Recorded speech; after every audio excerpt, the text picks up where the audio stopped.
உலகத் தமிழ் நேயர்களுக்கு அன்பு வணக்கம். இது திங்க் பாலிடிக்ஸ் அரசியல் பழகு. அடுத்த தலைமுறை பிள்ளைகளுக்கு அறிவார்ந்த அரசியல் செய்திகளை தெளிவாக சொல்லுகிற அற்புதமான தளம் தான் இந்த திங்க் பாலிடிக்ஸ். தொடர்ந்து பல்வேறு விதமான அரசியல் நகர்வுகளை நீங்க கேட்டுக்கிட்டு வர்றீங்க. கடந்த காணொளியில 2021 திமுக ஆட்சிக்கு வந்த பிறகு பேராசிரியர்களுக்கு சம்பளம் வரல, அது நிறுத்தப்பட்டிருக்கு, இந்த சம்பள தாமதம் ஏன் அப்படிங்கிற ஒரு பகிரங்கமான கேள்வியை நாம முன் வச்சோம். அதே பிரச்சனை தான் இன்றைக்கு.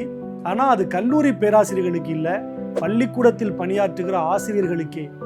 எண்ணும் எழுத்தும் கண்ணென தகும் அப்படின்னு தமிழ் மொழி நமக்கு சொல்லி கொடுக்குது. ஆனா இன்றைக்கு கல்வி பணி ஆற்றுகிற ஆசிரியர்களுக்கு சரியாக சம்பளம் வழங்கப்படலைங்கிறது வேதனையா இல்லையா? குறிப்பா 2021 சட்டமன்ற தேர்தலில் வெற்றி பெற்று திமுக ஆட்சிக்கட்டிலில் ஏறிய பிறகு இந்த சம்பள பாக்கி, சம்பள நிலுவை, சம்பள தாமதம், இந்த வார்த்தைகளெல்லாம் அடிக்கடி கேட்கிற மாதிரி ஒரு சூழல் உருவாகி இருக்குன்னு ஆசிரியர் தரப்புல சொல்றாங்க. குறிப்பா கல்லூரி பேராசிரியர்களுக்கு சம்பளம் நிலுவையில் இருக்கிறது, தாமதமா வந்தது, பணியிடங்கள் நிரப்பப்படாமல் இருக்கிறது, துணைவேந்தர் நியமனம் பண்ணாம இருக்கிறதுன்னு ஏராளமான பிரச்சனைகளை கடந்த காணொலியில பார்த்தோம்.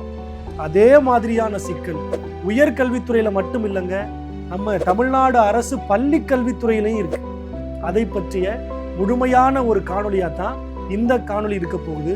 கடந்த ஆண்டு செப்டம்பர் மாதம் 20,000 பள்ளி ஆசிரியர்கள் போராட்டம் நடத்தினாங்க. என்ன விஷயம்னு கேட்டப்போ சம்பளம் வரலன்னு சொன்னாங்க.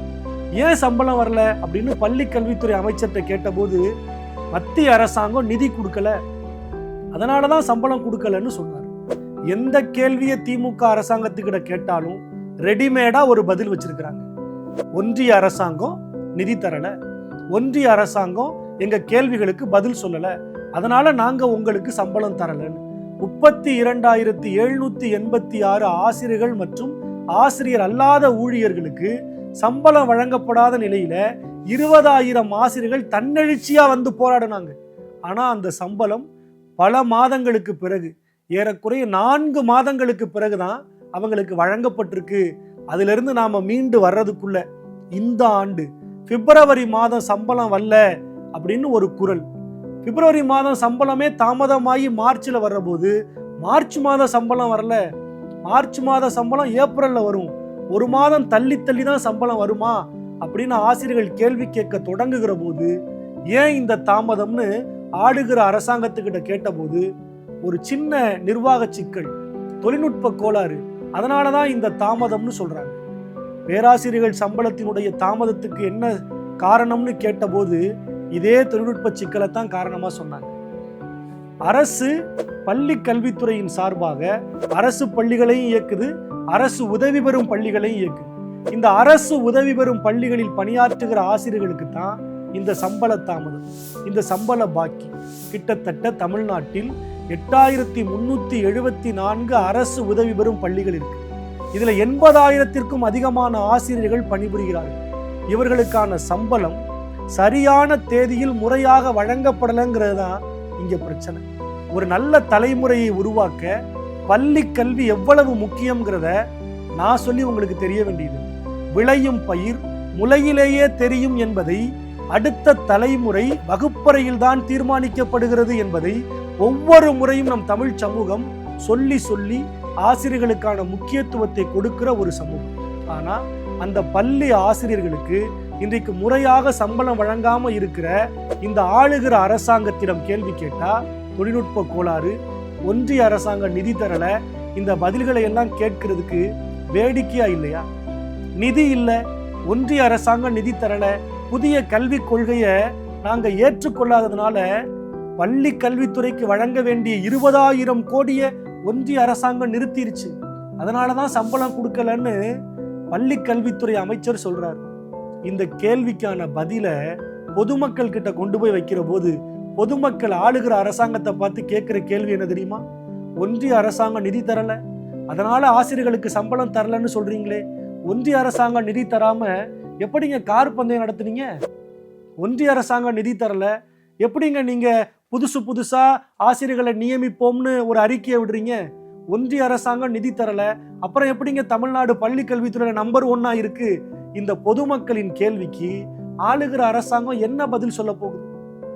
ஒன்றிய அரசாங்கத்தினுடைய நிதியை வாங்கித்தான் பள்ளி ஆசிரியர்களுக்கு சம்பளம் தர்றோம்னு சொல்றது வெட்கமா இல்லையான்னு அதிமுகவினுடைய பொதுச் செயலாளரும் தமிழ்நாடு சட்டமன்ற எதிர்க்கட்சி தலைவருமான திரு எடப்பாடி கே பழனிசாமி கேள்வி கேட்கிறாரே.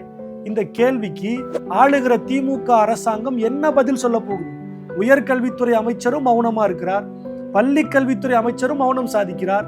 இந்த மௌனத்திற்கு பின்னால் பாதிக்கப்படுவது ஆசிரியர்கள் மட்டுமல்ல, அந்த ஆசிரியர்களையே நம்பி இருக்கிற தமிழ்நாட்டின் ஏழை எளிய மாணவர்கள், தமிழ்நாட்டின் வருங்கால எதிர்காலம். இந்த எதிர்காலம் கேள்விக்குறியாகிற இந்த சூழலுக்கு யார் பொறுப்பேற்பது?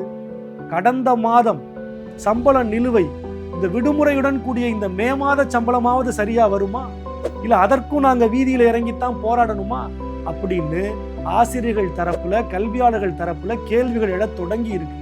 மிக முக்கியமான கேள்வி என்ன அப்படின்னா, எந்த கேள்வியை ஆளுகிற அரசாங்கத்தை நோக்கி முன் வச்சாலும் அதுக்கு ரெடிமேடா சில பதில்களை வச்சிருக்கிறாங்க. நாங்க காரணம் இல்ல, எல்லாம் மேல இருக்கிறவன் தான். நாங்க காரணம் இல்ல, எல்லாம் மேல இருக்கிறவன் தான்.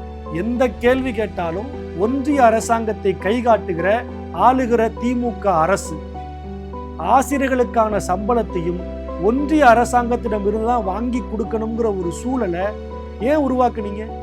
மானிய அடிப்படையில சம்பளம் வழங்கணும், ஆனா மானிய நிதியை முன்பாகவே ஒதுக்குகிற ஒரு நிர்வாகத்திறனற்ற அரசாக இந்த அரசாங்கம் இருக்குங்கிறத நீங்க ஒத்துக்கிறீங்களா?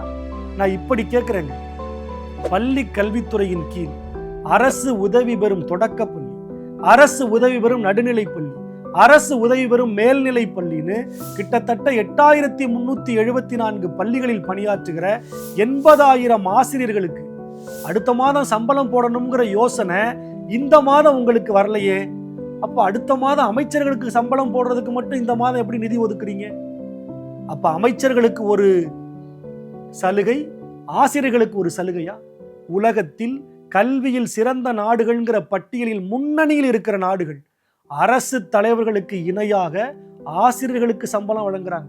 ஆனா தமிழ்நாட்டில் அமைச்சர்களுக்கு சம்பளம் சரியா போய் சேருது, அடுத்த தலைமுறையை உருவாக்குகிற ஆசிரியர்களுக்கு சரியா சம்பளம் போய் சேரல. இந்த கேள்வியை சாமானியர்கள் கேட்க தொடங்கி இருக்கிறாங்க. இந்த சம்பள பாக்கி, இந்த சம்பள நிலுவை, சம்பள தாமதம், இந்த வார்த்தைகள் திமுக ஆட்சிக்கு வந்தாதான் ஆசிரியர்கள் நாங்க கேட்கிறோம்னு சொல்லி ஆசிரியர்கள் தரப்புல சொல்லுகிறது இந்த ஆட்சியினுடைய அவலமான ஒரு நிலை இல்லையா? இன்னும் ஓராண்டில் ஆட்சி முடிய போகிற இந்த சூழ்நிலையில மீண்டும் சம்பளம் தாமதமாகத்தான் வரும் அப்படிங்கிற ஒரு சூழல்ல நாங்க களத்தில் இறங்கி போராடாம வேற என்ன செய்ய முடியும் அப்படின்னு ஆசிரியர்கள் கேட்கிற இந்த கேள்வி, மீண்டும் ஆசிரியர்கள் போராட்ட களத்தில் இறங்கி போராட தொடங்கினால் அடுத்த தலைமுறை பிள்ளைகளின் எதிர்காலம் என்னாகும்? இது வேதனையிலும் வேதனை இல்லையா? இந்த வேதனையை போக்குவதற்கான வழிமுறைகளை ஆளுகிற அரசாங்கம் எடுக்குமா? அதற்கான பதில் என்னவாக இருக்கும்? இது மட்டும் இல்லாம ஒன்றிய அரசாங்கம் கொண்டு வருகிற இந்த புதிய கல்விக் கொள்கையை தமிழ்நாடு அரசு ஏற்கல, நாங்க ஏற்றுக்கொள்ள மாட்டோம் அப்படின்னு சொல்றதுனால தமிழ்நாட்டில் இருக்கிற நிறைய கல்லூரிகள், பல்கலைக்கழகங்கள் என்ன கல்வி முறையை நாங்க அடுத்த ஆண்டு மாணவர்களுக்கு சொல்லி கொடுக்கறதுன்னு தெரியாம விழிபிதுங்கி நிற்கிற ஒரு சூழல் உருவாகுது. தமிழ்நாட்டின் அடுத்த தலைமுறை பிள்ளைகளின் கல்வி கேள்விக்குறியாக இருக்கிறது. இதற்கு பொறுப்பேற்க வேண்டிய திமுக அரசு மௌனமாக இருக்கிறது. இதற்கு யார் பொறுப்பேற்பது? மௌனம் கலைக்குமா திமுக அரசு? நன்றி. தொடர்ந்து இது மாதிரியான பயனுள்ள தகவல்களை நீங்கள் பெற, அரசியல் சார்ந்த தெளிவான சிந்தனைகளை நீங்கள் தொடர்ந்து பெற திங்க் பாலிடிக்ஸ் வலைதளத்தை பின்தொடருங்கள். நன்றி.